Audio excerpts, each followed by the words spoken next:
पंढरपूरमध्ये आषाढी वारीचा सोहळा जो आहे तो आज पार पडतो। लाखो वैष्णवांचा मेळा जो आहे तो पंढरपूरमध्ये जमलेला पाहायला मिळतोय। मात्र सोलापूर जिल्ह्यातल्या माढा शहरातलं कसबापेठ मधील असलेलं विठ्ठल मंदिरात देखील तितकाच ऐतिहासिक वारसा आपल्याला पाहायला मिळतोय। मी सध्या माढ्यातल्या विठ्ठल मंदिरामध्ये आपण जर पाहिलं तर भाविकांची पाटेपासूनच या ठिकाणी या मंदिरामध्ये जी आहे ती मोठी गर्दी होताना पाहायला मिळते। माढ्याच्या नगराध्यक्ष असलेल्या मिनलताई साठे असतील, गुरुराज कानडे असतील, दाससाहेब साठे असतील, या लोकप्रतिनिधींच्या उपस्थितीमध्ये जे आहे ते या ठिकाणी महापूजा पार पडलेली आहे आणि पाटेपासूनच या ठिकाणी जी आहे ती भाविकांची जी आहे ती गर्दी होताना पाहायला मिळते। केवळ माढा तालुक्यातूनच नव्हे तर सोलापूर जिल्ह्यातील विठ्ठल भक्त जे आहेत ते या ठिकाणी दर्शनासाठी येताना पाहायला मिळत आहेत आणि जवळपास 1 ते 1.5 किलोमीटरची भाविकांची रांग जी आहे या मंदिरामध्ये दर्शन घेण्यासाठी विठ्ठल भक्तांची लागलेली पाहायला मिळते। या मंदिराचा इतिहास जर जाणून घेतला तर मोठा ऐतिहासिक वारसा या मंदिराला लाभलेला आहे।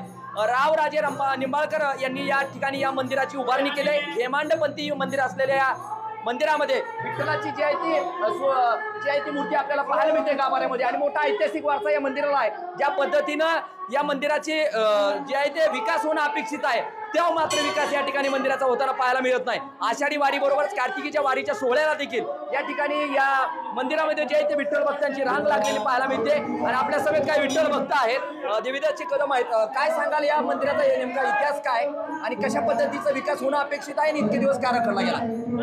माढा येथील विठ्ठल मंदिर ही विठ्ठलाची मूळ मूर्ती, ऐतिहासिक पौराणिक अशी परंपरा असलेलं हे मंदिर आहे आणि या मंदिराची खूप दिवसापासून दुरावस्था झालेली आहे। तरी शासन दरबारी एक गावकरी म्हणून माझी विनंती आहे की या मंदिराचा जीर्णोद्धार करून हे मंदिर, ही मूर्ती नावारूपाला आणावी व ऐतिहासिक वारसा असलेले हे माढा शहर हे नावारूपाला यावं हीच माझी प्रार्थना आहे। नेमकं आपण जर पाहिलं तर या ठिकाणी अनेक लोकप्रतिनिधी देखील आहेत, मात्र ठोस अपेक्षित विकास, तीर्थक्षेत्राचा दर्जा या मंदिराला का मिळत नाहीये? नेमकं काय उणिवा काय नेमकं ही मंदिराची जागा कोणाच्या ताब्यात आहे, कशामुळे रखडला जातोय? आणि आपण जर पाहिलं तर मागच्या कालखंडामध्ये काही दिवसापूर्वी माजी आमदार असलेल्या बबनराव शिंदे यांनी देखील 33 लाख रुपयाचा निधी या ठिकाणी आणला होता, मात्र त्याचं पुढे काय झालं या संदर्भात काय माहिती आहे का?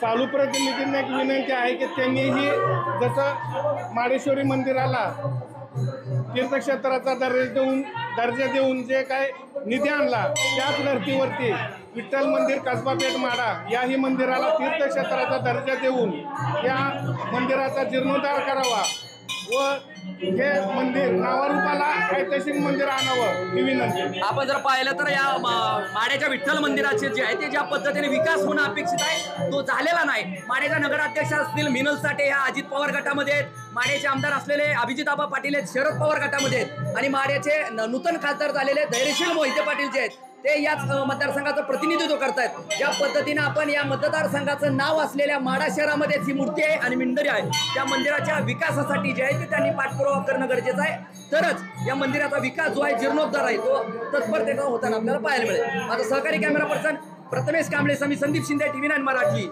माढा, सोलापूर।